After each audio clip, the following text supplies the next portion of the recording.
Hello Internet, and welcome to part 2 of our trip through the Exorcist franchise. And in part 2, this is where we go from the sublime to the ridiculous and attack John Borman's The Exorcist 2, The Heretic. The Exorcist made Warner Brothers, let's make no bones about it, a shit ton of money. It garnered them 10 Oscar nominations and it got 2 Oscar wins, which for a horror film is unprecedented up until arguably The Silence of the Lambs came out. Still, in the mid to late 70s, the idea of a direct sequel from a big studio was not a common occurrence like it is nowadays. It was very much looked down upon as tacky and trashy, and for low-rent genre films. To put this in context, Francis Ford Coppola had a really tough time getting the green light for The Godfather Part 2, simply because of the Part 2 prefix. It just, Hollywood was very snobby about it, so there's a weird version of reality out there where we didn't get Godfather Part 2. Thank God we live in this reality where Godfather Part 2 got made, but as we all know, karma is a wheel, so for every Godfather Part 2 we get an Exorcist 2, and in 1977 we got this movie, which is generally not viewed very favourably.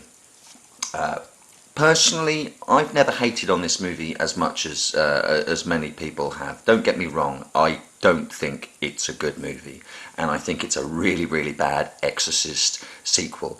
This is the first time I've seen it as close to watching the original, and I think all previous viewings I must have had some kind of mental blind spot, because I didn't realise quite how much the story in this film negates absolutely all of the goodwill, effort and skill put into the first film on every single level, but most tellingly at script level, where the story in this film makes the sacrifice, struggle, tears, blood, sweat and anguish that all the characters go through in the first film completely and utterly pointless. I think it's fair to say that for the most part, William Peter Blatty did not want a sequel to The Exorcist. When it became inevitable, he gave a story pitch.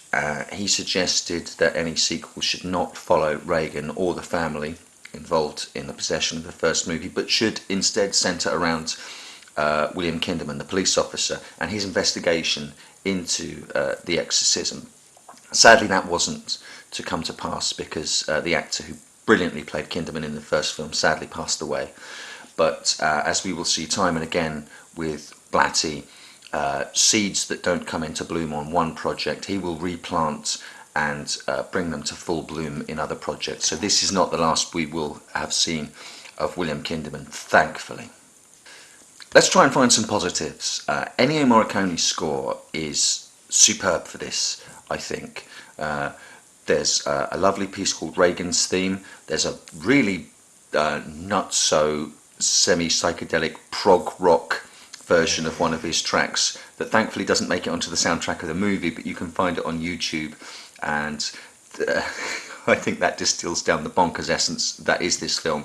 But Pazuzu's theme and some of the African and tribal beats he uses for some of his score, with the atonal screaming and shouting, almost anti-music above it to signify the demon, is really effective, and to me personally conveys more of this unknowable and demonic and outside human reality vibe than pretty much any other aspect of the movie, to be perfectly honest.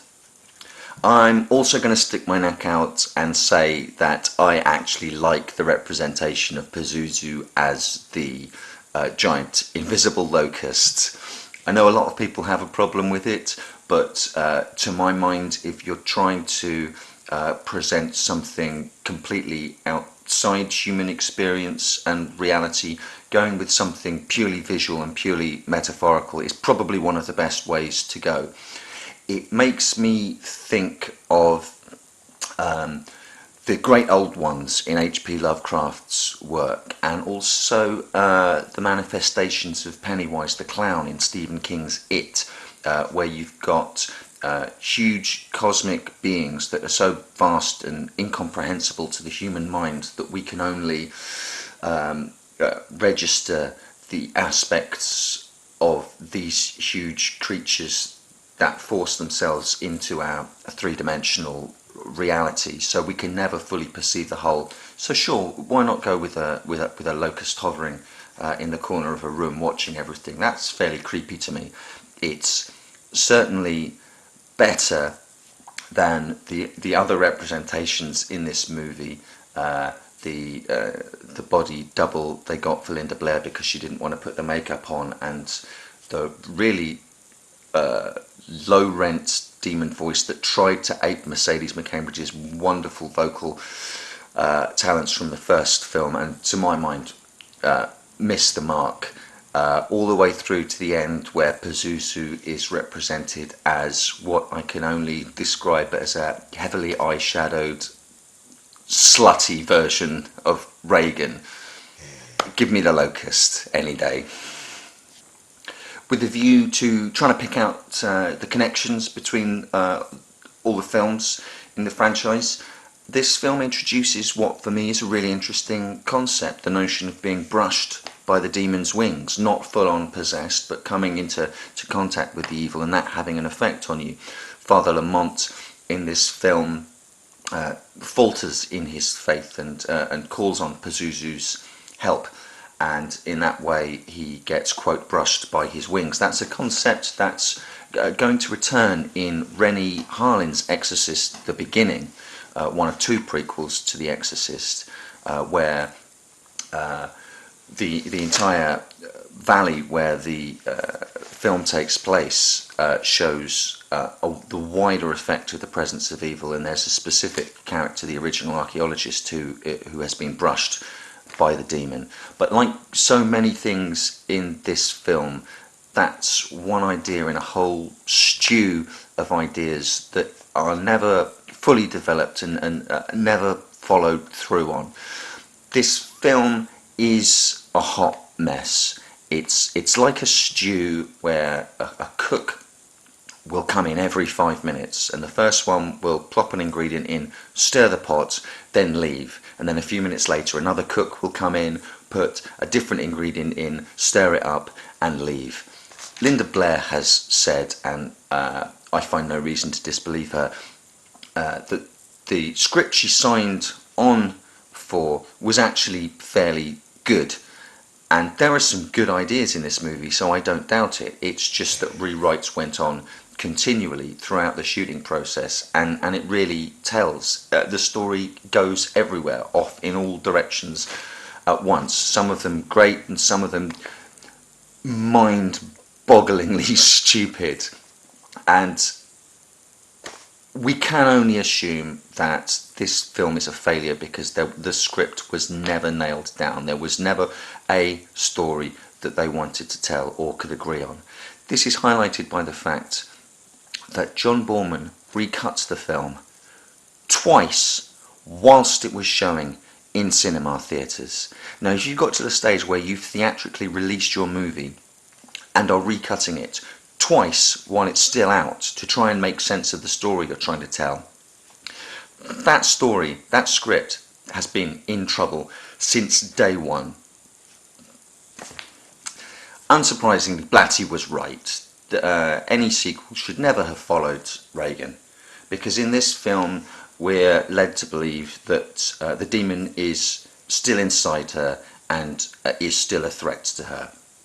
And what that does, at a stroke, makes the exorcism from the first movie, all of the efforts of Reagan's mum, Chris McNeil, all of the efforts of Lancaster Mayer in The Exorcist, and the supreme sacrifice of Damien Karras completely and utterly pointless. And I struggle to think of any other sequel that so disrespects the one that comes before it. Some people may say Alien 3, killing off Newton Hicks in the opening credits of Alien 3. That probably comes close, but I really like Alien 3. This one all the way through just spits on the first film, and there are such a wealth of riches in this movie. This could have been an amazing film. Let's deal with the one that breaks my heart the most. Max von Sydow. When he played Lancaster Merrin in the first film, as we all know, he was a young man made up with some excellent makeup by Dick Smith to look like an old man in his 80s. And the chance they had with this film that they barely capitalise on is the ability to bring back von Sydow and have him play a young Merrin. He's in it, and they do it, but it's all kind of a mishmash, and it's all kind of pointless. He's in Africa and he's studying a tribe, and a boy called Kokomu gets possessed. He'll come back later on as the criminally underused James Earl Jones,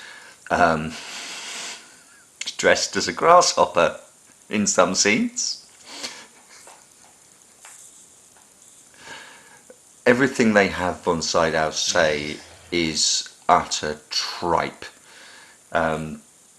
Whereas in the first one they actually use the Roman rituals for exorcism. In this film he's saying things like, "Get thee hence, and I cast you out." And the actress playing the possessed Regan is being asked to act more like the Wicked Witch of the West in Wizard of Oz. "No, Regan is mine, you cannot have her." Oh my goodness, think of what you could have had in this film. Merrin playing a young man, and scenes that they attempt to show in this film between Pazuzu and Merrin when they're alone in the room together. It's just that all the dialogue is crap, and everything that happens is crap. Such an unbelievably wasted opportunity. I struggle to work out who the heretic is in this movie. At the start of the film, Father Lamont, who was a student of Merrin's, is tasked with investigating the circumstances of the original exorcism. So in that way, I guess there's a tiny thread of Blatty's idea for a continuation of the story there. And if we could have explored more of the politics of the Vatican and church politics and hierarchy, that would have been fascinating for me. And if Lamont's search had taken him to Regan and then on to Africa to find Kokomu, and maybe just have left Regan behind at that point, that would have been absolutely fascinating. It's possible that the heretic of the title is Merrin himself, because there are movements within the church to get his teachings overturned and classed as heretical, but nothing Merrin has ever said or did is a heresy.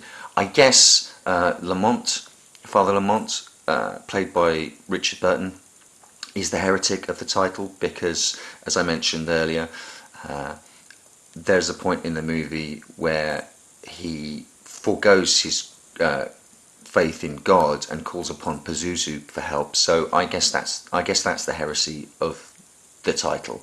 That's the best I can come up with. If you're a big fan of tap dancing, you'll love this movie. Regan's 16 years old in this movie and is still at college, although we never see her go to college or do any homework. We do see her do quite a bit of tap dancing. So there's that for all of you tap fans out there. And as I mentioned earlier, James Earl Jones is in it and criminally underused. And Lamont finds him, and again, another tantalising thread that they don't ever really use is that now he's a grown man and a scientist, and he's investigating locust swarms, and to him the story of being possessed by Pazuzu is just a story his grandmother used to tell him. And it's fascinating to me that he is approaching the same problem that Lamont is approaching, but from a completely scientific angle. But once again, that dichotomy between science and spirituality goes absolutely nowhere, and the whole section of Lamont's journey to try and find Kikomu, to get the secret of how to repel Pazuzu in order to save Reagan, ultimately boils down to a dream message that Kikomu, dressed as a giant locust, tells him that he must pull out her evil heart. Apparently there are two Reagans, a good Reagan and an evil Reagan, which doesn't even really marry with the fact that there's one Reagan and there's a demon. But yes, he has to pull the heart out of the evil Reagan, and this is what the giant grasshopper, who is now a scientist, tells him what to do. So thanks for that piece of advice, Kikomu. If you're trying to explore the disparity between spiritualism and science, which is done in the first film, which Blatty explores in his novels, and to a lesser extent in Exorcist 3, where he's seeking scientific proofs of the existence of an afterlife. For the love of everything that is good and holy, don't present science in your film as a blinky light machine that helps you see other people's dreams, because at that point you've lost all credibility. The Synchronizer Machine in this film is possibly one of the stupidest things I have ever seen in my entire life. Reagan is under the care of a psychiatrist played by Louise Fletcher, who is so obviously a stand-in for Ellen Burstyn. It's so unfair on her. Ellen Burstyn quite rightfully didn't want to do a sequel, so we've got Ellen Burstyn by proxy in the shape of Louise Fletcher, who is at one turn saying that recall of the events in Georgetown could be psychologically catastrophic for Reagan, maybe even driving her to suicide, whilst in the same scene allowing a priest to sit in and then participate in her deep regression hypnosis through the use of a machine that blinks lights at you, and you put wires on your head, and it enables you to see other people's repressed memories and dreams. I don't think that machine would even work in a Back to the Future film or something like that.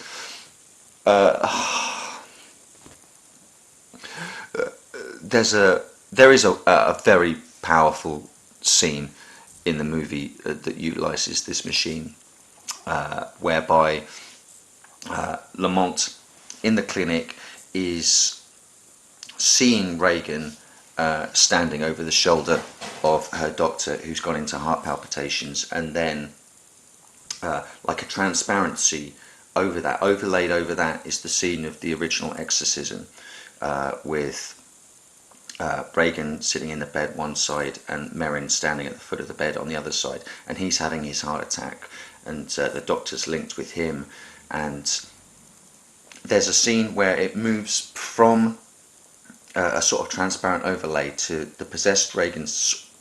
So hard to describe, but physically manifests, and her hand is wrestling with the modern day Reagan's hand over the heart of her doctor. It's a powerful scene, it's a very powerful image.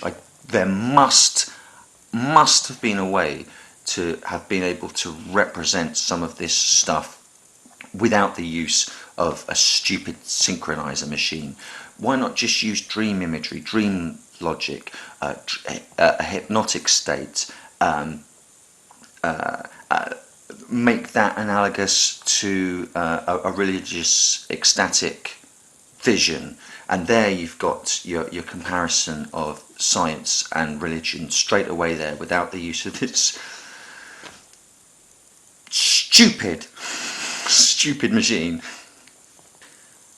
Whilst this is not a good movie, I can't completely condemn it for one reason only. It is so bonkers and so out there that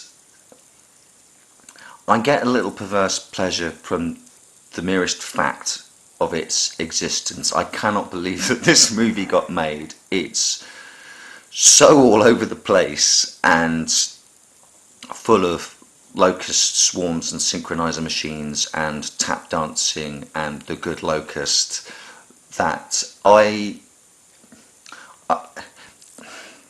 in the comics world you get lots of elsewhere stories that don't affect ongoing continuity, or what if stories, and the only way I can live with Exorcist 2 is to treat it as a sort of what if, bizarro world continuation of the Exorcist story. I like to think that it's someone's fever dream that never actually happened, safe in the knowledge that when I put on Exorcist 3 we're back in the real world and we can see the true continuation of the story. That said, if you want a film where a priest tries to at first make out with and then latterly punch the heart out of a slutty version of a 16-year-old girl whose soul he's trying to save, then this, my friend, is the movie for you. So we move from the official sequel to The Exorcist to William Peter Blatty's unofficial sequel. In 1966, way before The Exorcist, he wrote a predominantly comedy novel called Twinkle Twinkle Killer Kane that he reworked in 1978 into The Ninth Configuration, re-released that novel, and a couple of years later, in 1980, he made the film version, The Ninth Configuration. Why is it the unofficial sequel to The Exorcist? He did retcon his own work. This story involves a secret military sanatorium, the purpose of which is experimental treatment for veterans of the Vietnam War who have through combat fatigue started showing signs of psychosis and mental illness, and the suspicion is that it's to get out of combat and service, but these are all highly decorated war veterans, so this little microcosm is set up in this old Gothic looking castle where these supposedly insane inmates are there for experimental treatment, and a psychiatrist is brought in, Colonel Kane of the title, Killer Kane, to try and get to the nub of the matter. One of the inmates there is a Captain Billy Cutshaw, who worked for NASA rather than the Army, and he was due to go to the moon when he suffered a nervous breakdown in the rocket, aborted the mission, citing the belief that there was nothing up there, that space was empty and God didn't exist. Now, how Blatty retconned that is that he actually said that the character Billy Cutshaw is the same character in Chris McNeil's dinner party in The Exorcist, the astronaut there, who, if you remember, Reagan comes downstairs, stares him in the eyes and says, "You're going to die up there," and then urinates all over the carpet. Same character now, according to Blatty. Wasn't when he originally wrote the novel, but he's in charge of this story. If he says it's so, then it's so. There are other links as well. There are thematic links. Kurt Shaw and Kane, the new psychiatrist, have conversations about the existence or non-existence of God. Stuff, lines of dialogue in this which would fit very easily inside Exorcist or Legion. So Kane asks him, says to him, you're convinced that God is dead because there's evil in the world? And he says, correct. Then why don't you think he's alive? Because of the goodness in the world. And Kane tries to go out to prove the existence of God by giving Cutshaw an example of something truly sacrificial. There's other little things in there as well. Lemon drops pop up very briefly, just like they pop up in Exorcist 3, reference to lemon drops. Slightly more grisly, there's a decapitated head that is still conscious, and that phenomenon is referenced in Exorcist 3 as well. And there's a St. Christopher's medal in this, just like the St. Joseph's medal in The Exorcist, the movie, that turns up in the Iraqi dig where it shouldn't be. There's a St. Christopher's medal that plays a very, very important part in this movie that turns up where it shouldn't turn up. And I'm not going to give away any plot because the Ninth Configuration is less well known and a lot less viewed than The Exorcist, understandably. So if you haven't seen it, you might want to go away and see it. But this is something that crops up in this that plays a vital part in the Exorcist stories as well. If you want some slightly more prosaic links, then there's the recurrence of actors. Jason Miller is in this, and he is absolutely hilarious. The whole first half of this movie is a comedy, very farcical. Reminds me a lot of MASH. Jason Miller plays a character who wants to reinterpret all of Shakespeare's plays, but for dogs, with dogs playing all the different parts. Every single word that comes out of Jason Miller's mouth is absolutely hilarious. When he's asked why he's doing it, he says, it's a labour of love, it's a headache, but damn it, someone's got to do it. And he also, at one point, is tortured over whether or not casting a Great Dane in the role of the Danish prince Hamlet would be too obvious a casting or not. But there are some familiar faces. If you love Exorcist 3, Ed Flanders is in this as a doctor in the sanatorium. He plays Father Dyer in Exorcist 3. Scott Wilson is Billy Cutshaw in this, the second male lead, and you'll recognise him as Dr. Temple in Exorcist 3.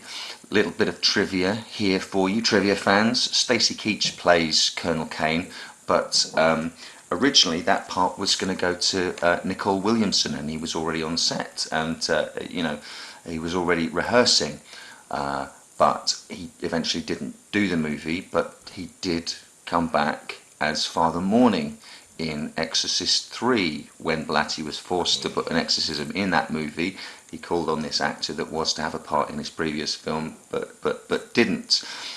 We'll talk about the inclusion of the exorcism scene in part 3 of this when we start talking about Exorcist 3 and Legion. So there's thematic marriages and crossovers and cross-pollination, and there are familiar faces that crop up in this and Exorcist 3, and they're always welcome.